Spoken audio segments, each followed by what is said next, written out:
একটা সিনেমা যেটা বানাতে লেগেছে ৮ বছর আর সেটাই এনে দিল তাসমিয়া ফারিনকে আন্তর্জাতিক সেরা অভিনেত্রীর পুরস্কার। ফাতিমা এক মডেল, এক অভিনেত্রী, স্বপ্ন দেখেন বিদেশ যাওয়ার, কিন্তু জীবন টানে অন্য পথে। ঠিক তখনই সে অভিনয় করে এক সাহসিনী মুক্তিযোদ্ধা সুবর্ণার চরিত্রে। গল্পের মোড় নেয় অদ্ভুত একদিকে।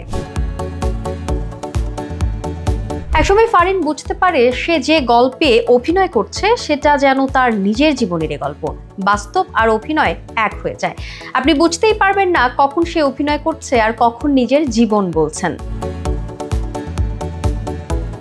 ইরানের ফজর আন্তর্জাতিক চলচ্চিত্র উৎসবে এই সিনেমার জন্য ফারিন পেয়েছেন সেরা অভিনেত্রীর ক্রিস্টাল সিমর্ক অ্যাওয়ার্ড। এমন অর্জন আজকের বাংলা সিনেমার জন্য বিশাল সম্মান।